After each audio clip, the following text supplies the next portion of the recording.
শ্রীকৃষ্ণ কেন গোপাদেবীর রূপ ধারণ করেছিলেন জানেন কি? একবার রাধারানী শ্রীকৃষ্ণের ওপর খুব রেগে যান। শ্রীকৃষ্ণ বাঁশি বাজানোর পরও রাধারানী সেখানে আসে না। আর যেসব গোপীরা বাঁশির সুর শুনে মুগ্ধ হয়ে শ্রীকৃষ্ণের কাছে যাচ্ছিল, রাধারানী তাদেরকে বাধা দেন আর বলেন বার্সানায় আর কখনো রাস হবে না। এই বলে রাধারানী গোপীদের নিয়ে চলে যান। এতে শ্রীকৃষ্ণ কষ্ট পান। বলরাম রাস্তা দিয়ে যাওয়ার সময় এক বয়স্ক ব্যক্তিকে রাস্তার মধ্যে শুয়ে থাকতে দেখেন। ওনাকে ওঠার জন্য বলেন।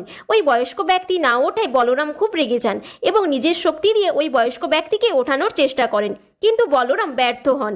তখন শ্রীকৃষ্ণ বলেন, স্বয়ং শেষনাগ যখন এনাকে সরাতে পারেননি, তাহলে উনি কোনো মহাপুরুষ হবেন। ভগবান মহাদেব নিজের আসল রূপে দর্শন দেন। শ্রীকৃষ্ণ এবং বলরাম দুজনেই মহাদেবকে প্রণাম করেন। শ্রীকৃষ্ণ মহাদেবকে মর্তে আগমনের কারণ জিজ্ঞেস করলে মহাদেব বলেন, একদিন আপনি আমাকে রাসলীলার আনন্দ দেওয়ার জন্য গোপেশ্বরের রূপ ধারণ করিয়েছিলেন।